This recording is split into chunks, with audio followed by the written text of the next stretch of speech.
ઓમ નમો નારાયણ. હું અરુણાબેન પી ગોસ્વામી સુરતથી તમારું સ્વાગત કરું છું અરુસ કિચનમાં.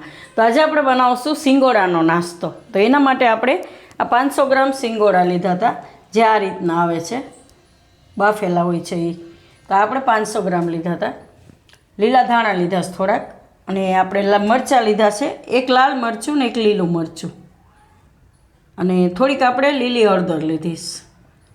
મીઠું જોહે આપણે સ્વાદ પ્રમાણે, તો આપણે સિંધાળું મીઠું લીધું, અને તેલ જોહે, અને પાણી જોહે સિંગોડાને ધોવા માટે. તો સિંગોડાને આપણે આ રીતના સિંગોડા આવે છે, તો એને આપણે આનેથી કાઢવાના બહાર આ રીતના.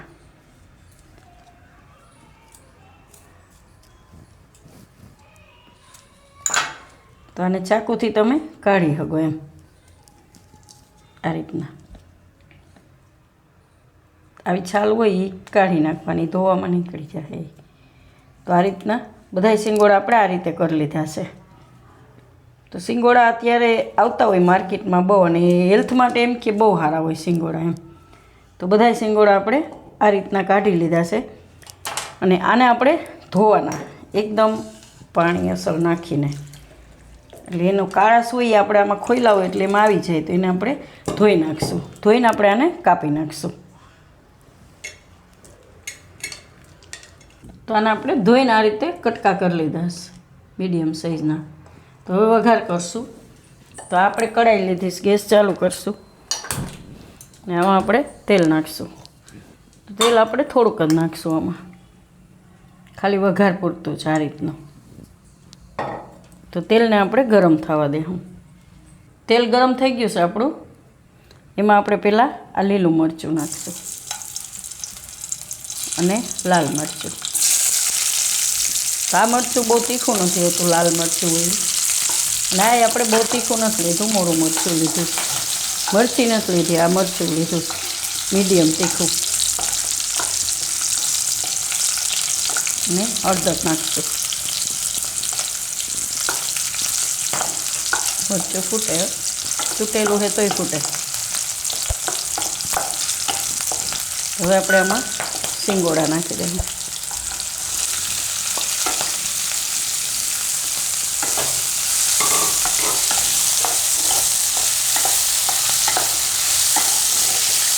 સિંગોડા તમે આમનામય ખાઈ શકો, પણ આ રીતે થોડુંક મસાલાવાળું કરીને ખાઈ શકીએ એમ. આપણે નોર્મલી આ રીતે બાફેલાય ખાઈ શકીએ, તો આ ખાવામાં એકદમ ટેસ્ટી લાગે છે. એમનામય ખાવ તો એમ થાય ખાધા જ કરીએ એમ. મને તો બહુ જ ભાવે. કાપતા કાપતા ઘણા બધા ખાઈ જઈએ. આમાં આપણે હવે સિંધાળું મીઠું નાખશું થોડુંક સ્વાદ પ્રમાણે, ને થોડીક વાર ફેરવશું આને એકાદી મિનિટ માટે. વચ્ચે વચ્ચે હલાવતા રહેવું આ રીતે. એકાદી મિનિટ પકાવશું એને, એકાદી વાર હલાવી લેવું વચ્ચે. તો આને આપણે એકાદી મિનિટ પકાવી લીધું સારી રીતે.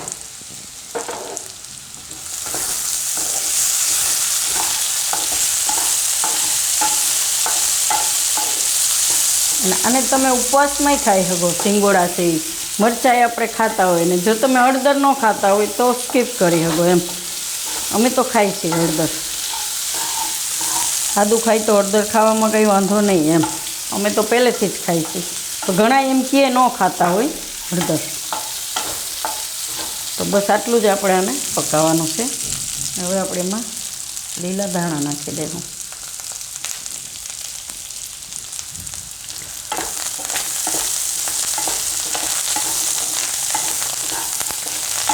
અને તમે ઉપવાસમાં આ રીતનું બનાવીને પછી હાંબો બાફીને એની આઈ ખાઈ શકો તમે.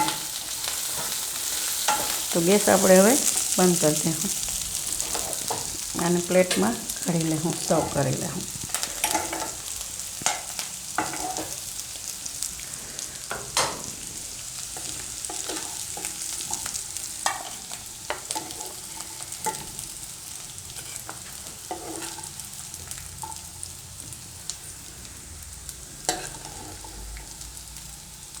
અમારે અત્યારે અન્નપૂર્ણામાનું વ્રત હાલે છે.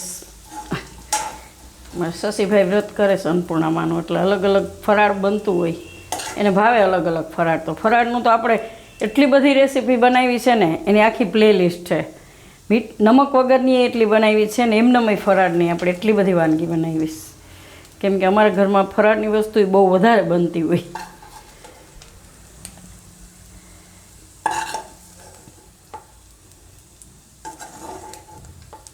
ને લાલ મરચું બહુ તીખું નથી હોતું, તો ખાવામાં સારું લાગે એમ.